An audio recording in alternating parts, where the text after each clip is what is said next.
Thanks everybody for coming out tonight. I'll be filling in for the Grandmaster tonight. He is off doing a simul on a different location, so I'll be filling in for the classes tonight. And this is Two Wrongs Make a Knight, where for the people who played in the Knights tournament, some people are already, ooh, the name. But yeah, they make a lot of mistakes. So as a warning, this is a beginner class because the mistake might be just stop hanging your pieces. I don't know, that sometimes they make those mistakes. I've looked at maybe one or two of them, and hopefully we get one of our own instructors who played in this to show up at some point tonight. But we'll see. So it was the first round of the February Knights, which means there's usually the high-rated players playing low-rated players, so there can be big blowouts. Some of these people like to show up for this class, but I guess until they show up, I'll give the audience some choices, and we can pick which game we want to watch. Richard Pope played Neil Schechter. We're going to save Dennis LaRue's game, because hopefully we'll go over that one. Daniel Coryea lost to Andrew Stevens, which was, I think, the only upset. Orlando, who might show up, he was playing Matt Barrett, and Matt won that game. Stop me if there's anybody of interest, because you guys know these players. Andrew Tay played Manny Pershishi. Caleb Denby versus Aaron Lynn. You know all these people. Which one? The upset? All right. All right, looks like it was an upset. I'll have to check again. So let's look at it from Andrew's point of view. So this first game, this is Dan Coryea versus Andrew Stevens. Coryea is 1820 rated, and Andrew is 1495 rated. So, and one thing I know about Coryea is he always will play the Colle. So we're gonna look at the Colle. All these moves are pretty standard. Let's see when it gets interesting. So this is what you can always expect when you play Dan. So this is how he plays every single game. So normally he gets, slight advantage with white, nothing too much. So we are going along sort of a main line here. And knight to c6. But yeah, b3 is actually quite a common move. You put the bishop on b2, and that'll support your knight if later you want to jump into e5. So we'll see if that happens. So even if black gets a lot of stuff aimed at e5, sometimes with the bishop's help, you can play knight to e5. You're not worried about taking back with the pawn. So we'll see if that happens. OK, we castled. Whoops, what happened? b3, knight c6. So the sound's on super loud for you, so that's good. OK, and so you could consider just playing bishop d6 right away. He decided to take, which is interesting. So at least now, whenever you put your bishop here, at least there's going to be a pawn in your way. So you got that going for you. And now he did play bishop d6, bishop b2, and castles. So we get sort of a normal position for this type of opening. He will be looking to put his knight into e5 in the future. Maybe this other knight can go support him. Maybe if you get your knight here, you can play a move like f4.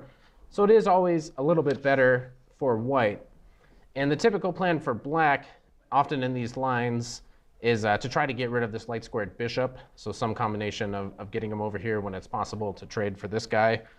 So sometimes you can even play b3 and a5, or b6 and a5 and try to trade that guy off. I think I've played Dan before once too, and I kept this knight here on purpose so that I could play b6 and bishop a6. Just because I know this guy actually can be quite strong. We're always looking for this sacrifice to occur, not right now though. But that's the kind of sacrifice we're hoping this knight, moves away, and we get some sacrifices here. So a lot of games can end pretty dramatically.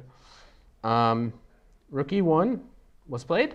Okay, also takes control over e5. Queen c7. And now just the move a3. Okay, so he's trying to prevent the knight from going to b4. Rook e8. I'm not entirely sure about this move. I don't know, probably b6 would make sense, and then either bishop b7, or you're going to try to find a way to make bishop a6 work. You're never really going to play e5. White's not going to let you do that. So if you don't play e5, I don't know what he's doing here. I don't know if he intends to sometimes bring his bishop back or what he had planned here. I wish some of these players were here so that we could actually hear from them. That would be the most interesting. But now the knight goes into e5. All right. Here's sort of a move I didn't really expect. a5. I probably would have started with b6, but a5, maybe he does intend b6, followed by bishop a6, trying to trade for this powerful attacking piece. Does look a little weird. Rook e8, a5. Okay. Knight d2. He's going to get his other knight into the game. And a very interesting, maybe a controversial decision was played here. Black in this position decided to give up his bishop. So, all right. I mean, bishops are sometimes better than knights. So, I don't know. I don't think white should be too unhappy about this trade. Let's assume he went back. And then this is funny, too, because I've seen a lot of Dan's games. And he gets these kinds of positions. This is like every Colle game he's ever played. And he always plays f4 in positions where it's not right. So is this one of them is the question. Because he always does it. It's never right. And then it always works. Except for this time it didn't work. Yeah. He always does it. It always works. Because then he plays f5 later and attacks. But I wonder, yeah, maybe you could also try being a bit direct with your intentions here. Queen to h5. That also protects the e-pawn. And if you have to play a move like this, I'm just going to creep in. I doubt there's ever really a threat to take here because there's some stuff going on.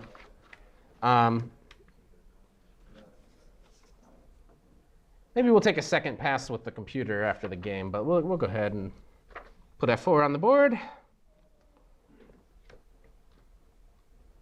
Knight c5. Okay, a very sensible move. He's just going right after the bishop. Makes a lot of sense. So you could consider moving the bishop away, but he decided to protect it with a rook. Okay, and black was quite happy to trade.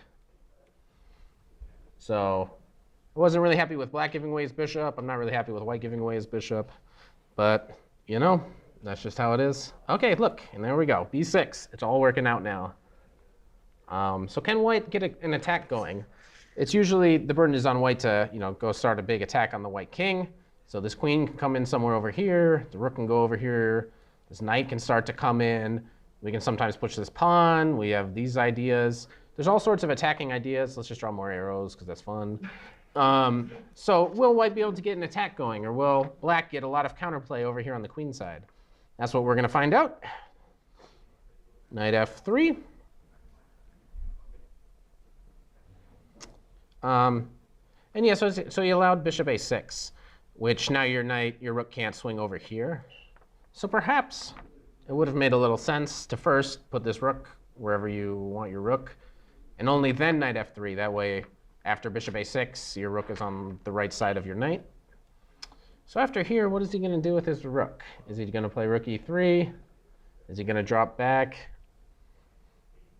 Rook c3. Okay, so there's a pin.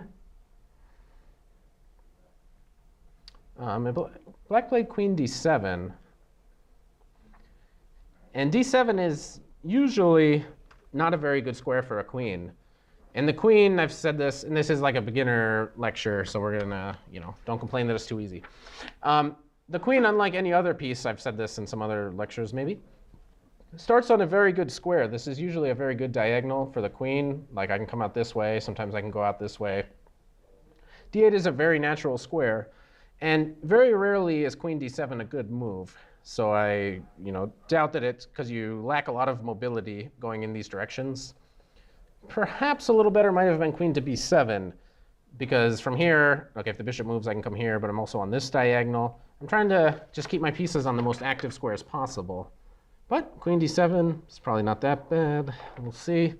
Knight g5. Okay, so white is coming in. Next, queen h5 with a big attack. h6. And now think we're going to see another reason why queen to d7 is not such a good move. What did white play in this position? We'll get the audience into it. So what did black seemingly allow here? It has to do with the queen being on d7. But what other knight moves? Let's look at our knight moves here. What knight move have we allowed based on the fact that our queen is on d7? I'll draw. Knight to e4. So this is what was played, and this looks kind of annoying because now the knight can come into d6. So that looks pretty annoying. Let's just promote this. Okay.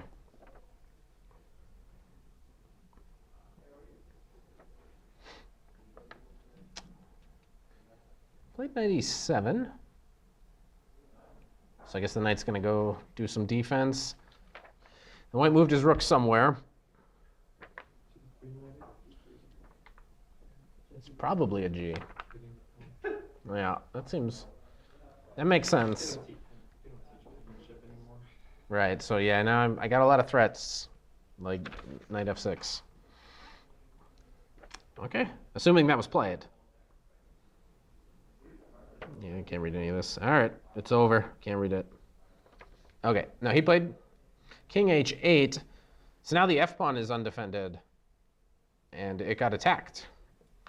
Okay, so now this knight is looking really good. We're attacking an f-pawn, so maybe you have to move this knight.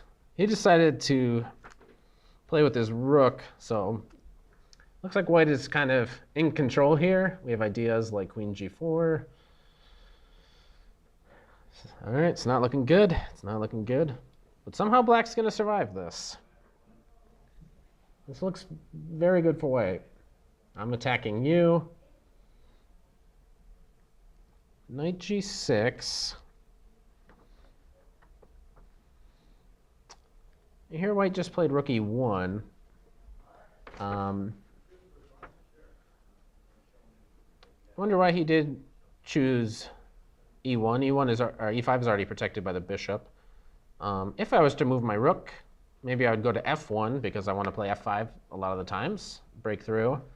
I'm also kind of curious about this idea, h4, h5, because if your knight moves away, then you're getting mated. h4 is interesting. Maybe you have to play rook g8 after that. Yeah, I don't know. This looks very good for white, but it's the knights, so anything can always happen. Rook e1. Queen e7. Okay, so perhaps black is thinking of trading the queens. And now you don't have time for h4 because I'll take it. Seems reasonable. All right, rook e3. So white is going to try to use all of his pieces here. This is going to turn around pretty quick here. 1, 2, 3, 4. We got like 4 more moves and black wins. Very interesting. Okay, so queen h4. And so perhaps now black is starting to marshal some defense in this position. All right, if we can just trade the queens, then, okay, life is good. Well, I guess white here has or thought he had a tactic. So we'll pause here for a second, too. This is an interesting move that white played.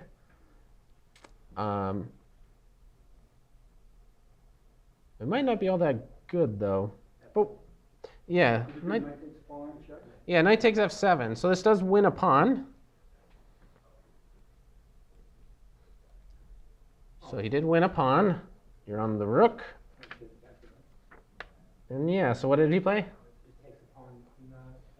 Yeah, so queen takes f4, threatening mate.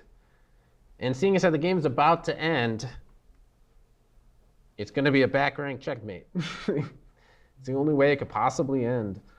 So maybe if I play h3 or bring my rook back, then maybe I don't get mated. f3. Bring your rook back doesn't do it. Bring your rook back, yeah, that doesn't work. So maybe, what do you, c4? So this will illustrate the threat. So if c4, you know, so if white basically passes, okay, you blocked to my bishop. But I have a battery now, so that's checkmate. Can you play F3? F3. Either castle, just block it. Well, that's what he played.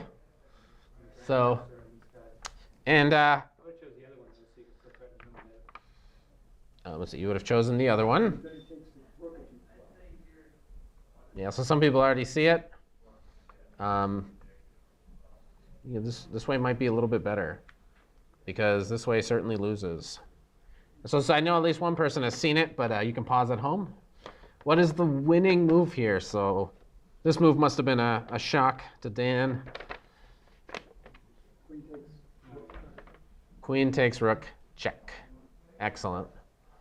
And it looks like the game actually went all the way to its conclusion. He did not resign here.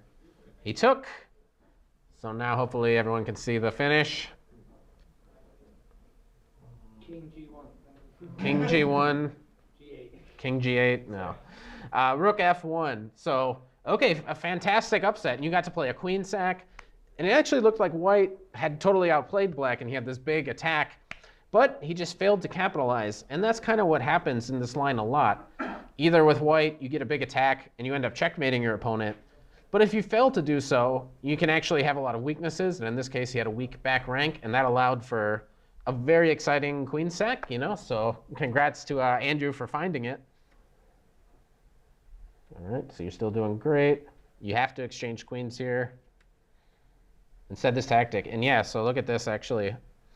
So he had this tactic where he wins a pawn. But yeah, computer's like, you have to trade and play rook h3. So after this, the evaluation actually has totally changed because we get to take on f4, which is, you know, very good for us. And if here, by the way, then we have a checkmate in 3. Hopefully you guys can see it because you can see it. But at home, what would black play in this position? And then whoever wants to be like the smartest guy in the room can tell us the answer. E3. Yeah, queen e3, so still the right move. So yeah, if you go back, then queen e1, and you're getting checkmated. And if you're the same mate, so it didn't matter which way you blocked. So yeah, you had to play h3 or h4. That wasn't played in the game. Okay, well we saw the game. It was here, and then this is just checkmate. So a very fantastic game. So congrats to Andrew for that upset. And that's the kind of up and down game you see a lot in the nights. So one guy was winning, but you know, there's usually a lot of back and forth due to the ratings of these players. What's the worst? Okay, and Dennis had black. And he's playing Kevin Y. Lee, who I believe is about 1,300, but he's a kid. And so the kids with these ratings are usually underrated. So I think, you know, Kevin is a pretty decent player. And if I remember watching this game, it's another up and down type of game. So we'll get to see it. Okay, so we have some Sicilian, open Sicilian, takes knight f6, knight c3. And Dennis likes to play the Sveshnikov. So did he do a lecture on that? I think it was one that wasn't taped. I think he did a lecture on that. Did he do it? Yeah, who knows? If not, he has a lecture prepared about this pawn structure. And it's very interesting. And already it appears that his opponent did something unusual. Basically, the only move is to go back to b5, knight to b5. And we're going to see why not to go to one of these squares. The treatment is kind of the same. So the main line is actually knight d to b5. And OK, we're just thinking about jumping in here. So black plays d6. And you get these types of pawn structures where you have this backwards pawn. But black is hoping in the future to one day play the move d5. If you play the move d5 successfully, usually you're at least equal. Maybe you're better as black, because then your bishops get out so freely. You have these wide open bishops, and you should have no problem. So what tends to happen is the bishop will go here. We can attack this knight. We can threaten to fork these knights.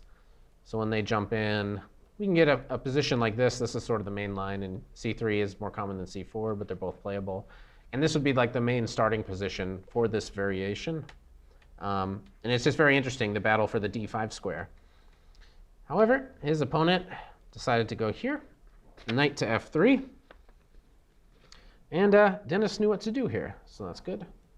Bishop to b4. The Sveshnikov. Don't make me spell it.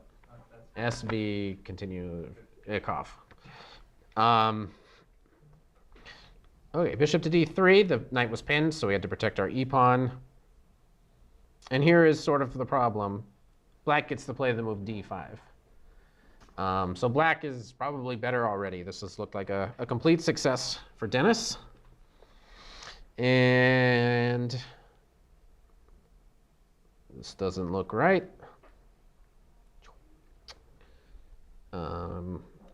Okay, so it appears that this is actually a big blunder.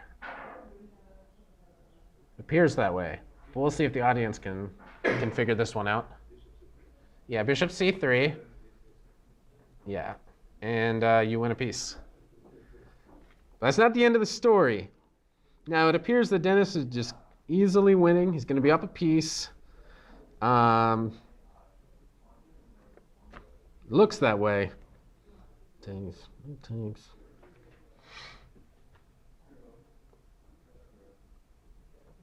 Looks that way. It's hard to read some of these notation sheets. Okay, he went here.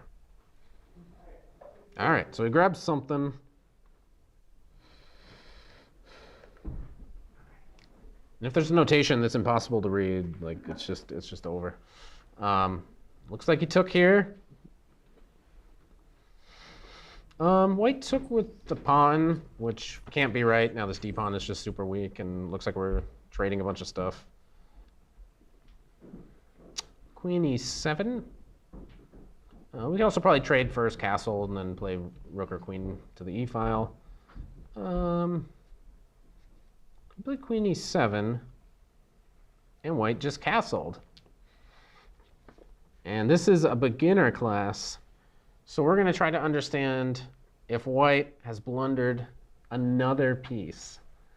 But what would white play in this position? Rook to e1. f4 might also be good.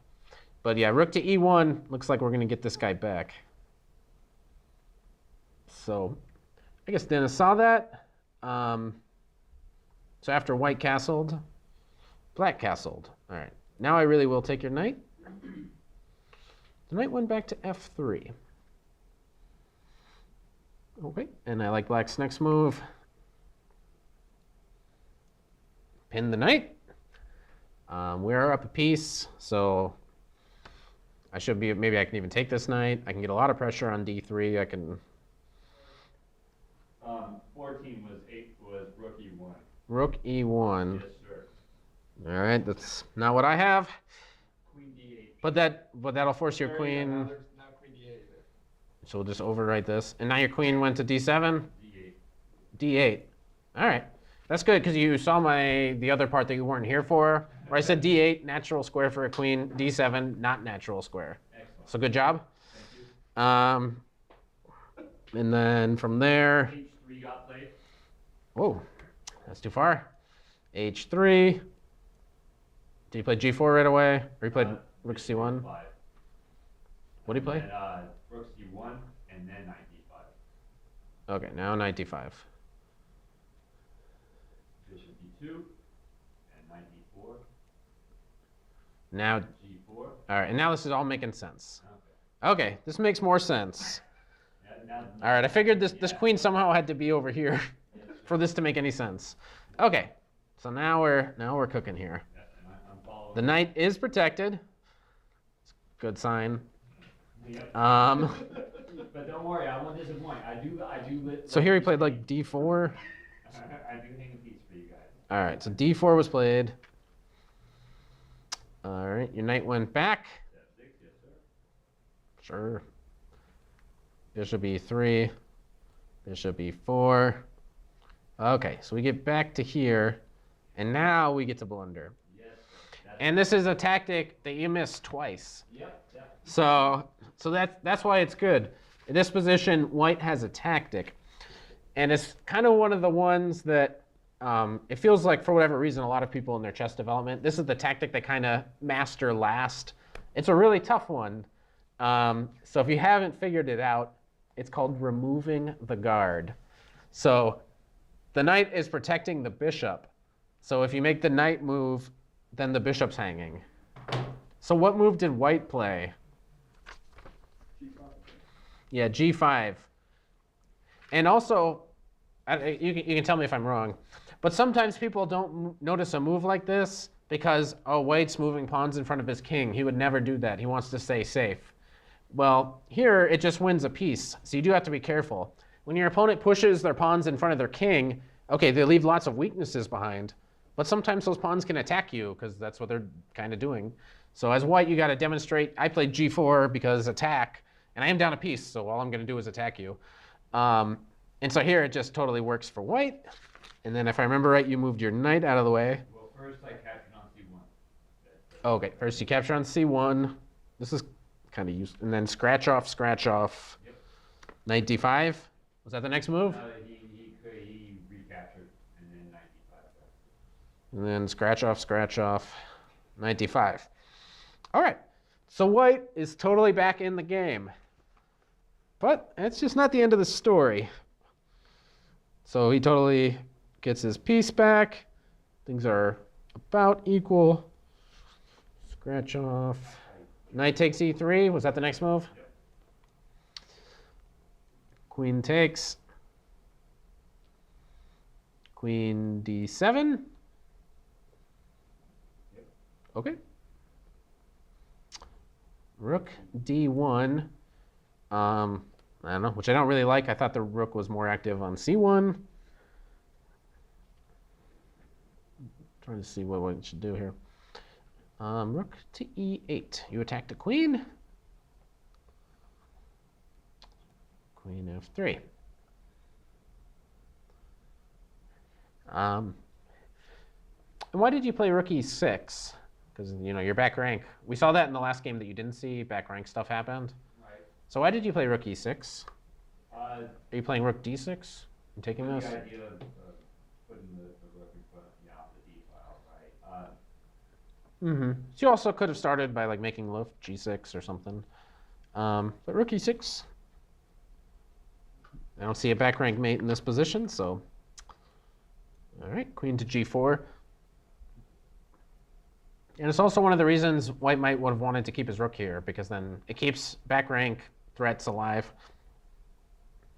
But here, queen E8.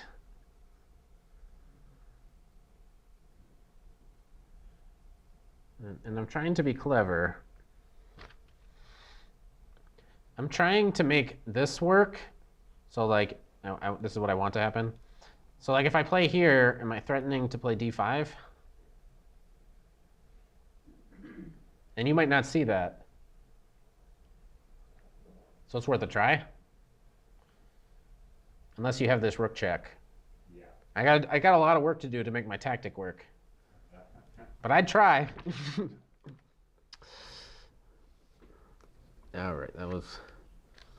So let's move 29 on there, but move whatever on here. Queen G4, Queen E8. All right, and you guys both like to lift your rooks up. Got a big check. Got the big check in.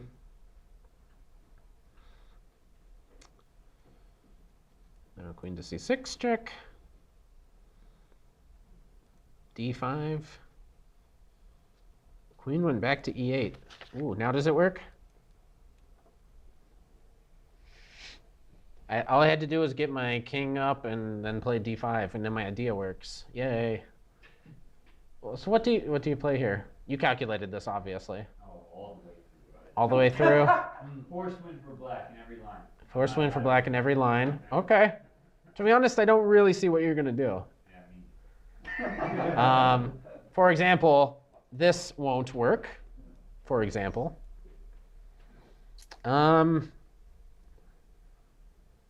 Looks like rook c3 wins. We'll go through it with the computer at the end, but I like rook c3.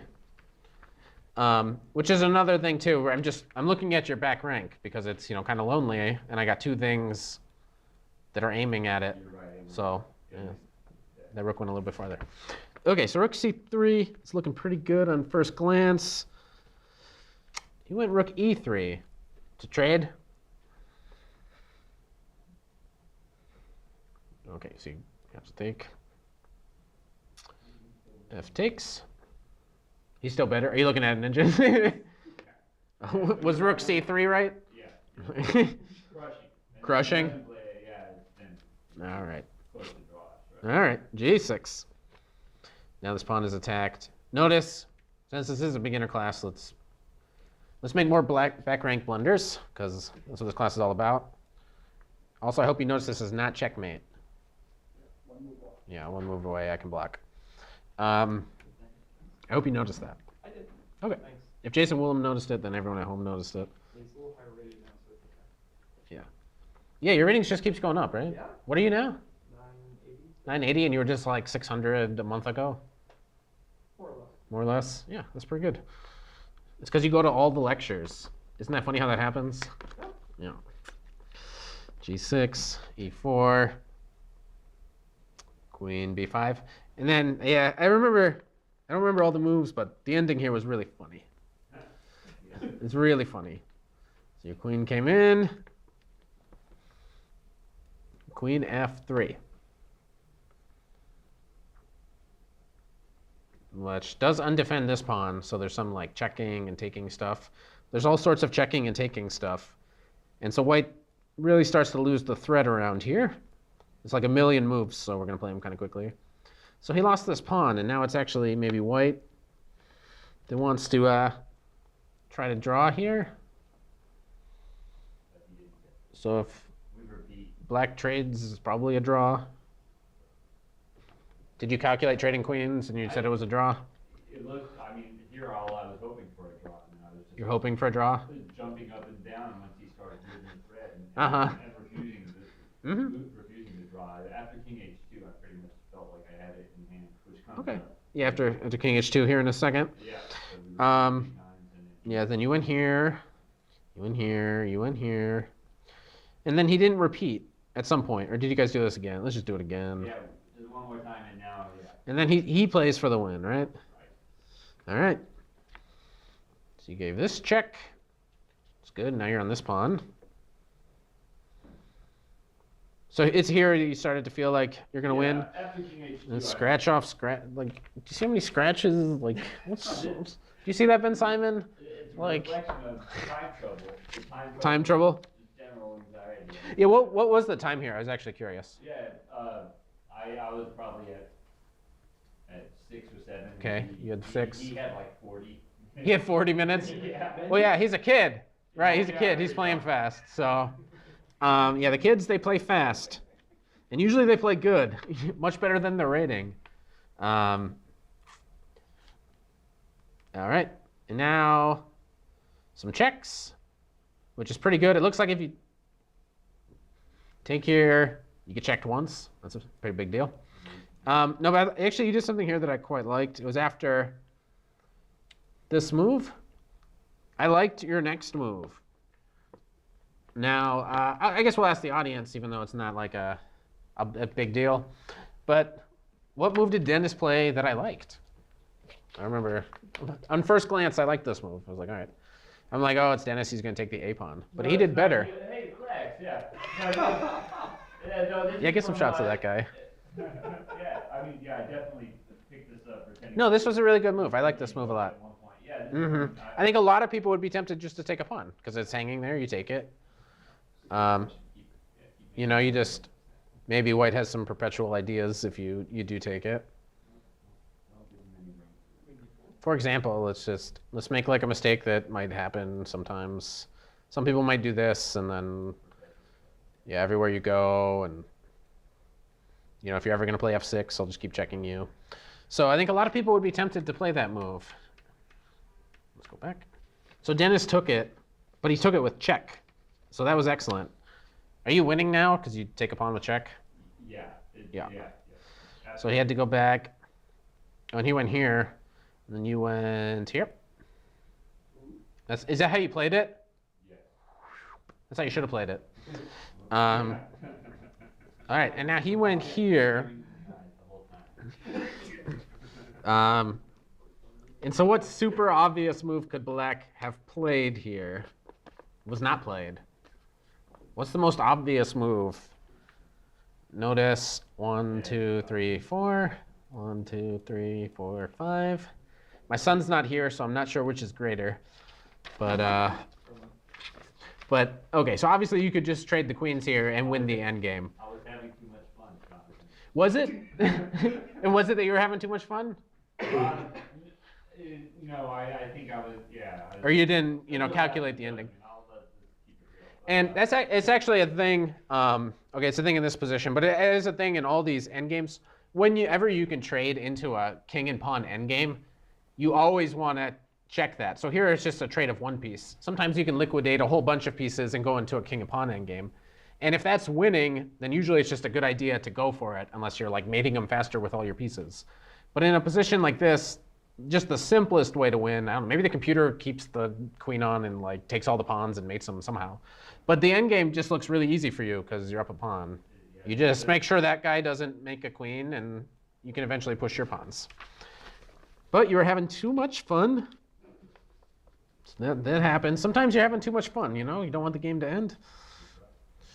King, I'm assuming that's G3, but yeah, hard to tell.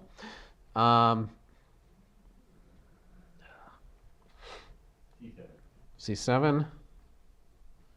Uh-oh, and here he comes. Here he comes. Here he comes. He's gonna Nigel short you. You ready for that? Okay, so here again. Here again, you can just trade. Yeah, so that's again, so this is the same type of mistake, the same tactic.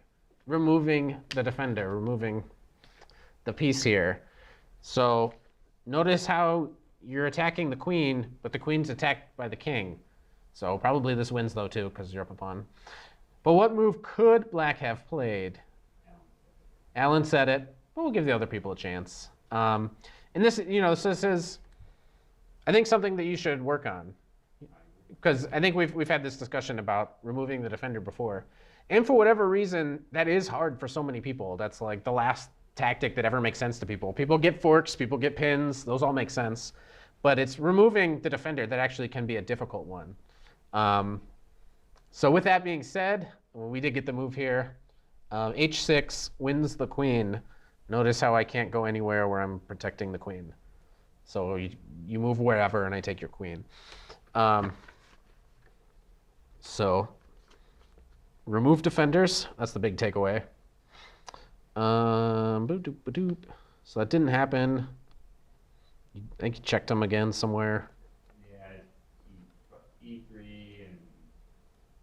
Did he block again? E4 and King D4 and H5 and King H4.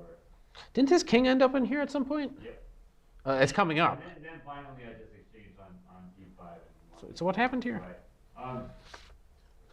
Here it's like that it's King H4, Queen E1 check, King... What'd you play? King E1? E1 check, King G5. Yeah, somehow, yeah, he's got, uh-oh. He's getting hopeful. He's getting hopeful for one turn. Yeah, Did he play this move? When you weren't looking, did he switch things around? Hey, Dennis, oh, look at your shoes untied. And then he went here. Because he's a kid, he might try that. Okay, so that didn't happen. So you won. So here, and all right, you've had enough toying with this guy. Now you trade.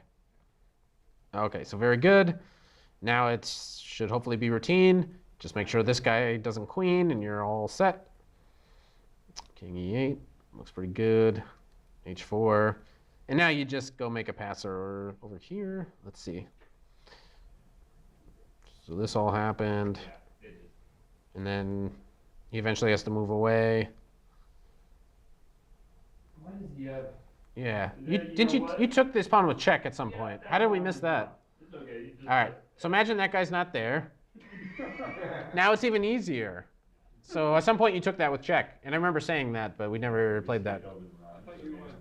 All right, is there any reason? So, okay, you made a passer, and I think it went on forever and ever, but okay, you made a passer and you won.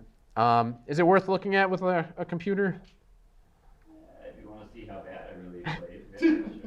And Simon, is there a way I can like show this so the people at home can see it, but not totally obscure the screen? You can't make it bigger as hard. Okay, the people at home will just have to trust me. Yeah, so black's better here, but it is only Fritz. Okay, here you win a piece. All right, so it's like -2, -3. Sure, taking with the pawn is wrong, -3. Yeah, you could just castle, but okay, you're obviously winning because you're up a piece. So we went back. Peter doesn't like it. Pinning's good. Good. Not trading is best. Good job. Okay, you're gonna take lots of stuff. Yeah, it didn't like that move, but that was great. Wait. You should play F5. Yeah, computer wants to play F5. But you just keep it simple. And we mentioned this. So G4 is pretty much forced. If you guys. Yeah, so G4, as we said, not really forced, but it's really forced. Takes. Moves whatever. He should take on B7, winning a pawn, kind of. Bishop B4 was right.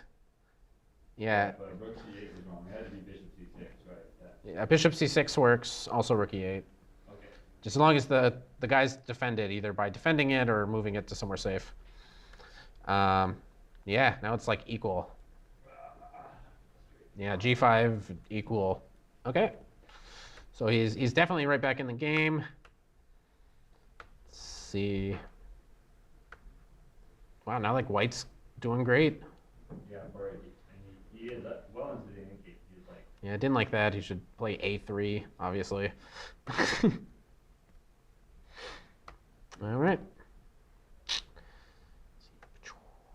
All these moves are okay. Now, yeah, D5 was stronger. Also, it wants to play rook C1 and D5 and probably king somewhere to make that tactic work. Steer off the back rank. Yeah, so here there was a mistake. Okay, so rook C3, again with this idea of going here, is very difficult to stop. So that could have won on the spot for him. Not this move. This move was played. Yes. So now white's +2. You know, white's doing great. Where does it go wrong for him? Oh, he should have checked you. He didn't.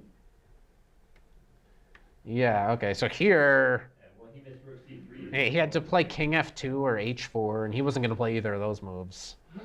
So he went here. Now it's a draw. Check. Yes, you can take on G5 with check. Now you're better, but not necessarily winning. So if you take, the initial assessment is that it's a draw.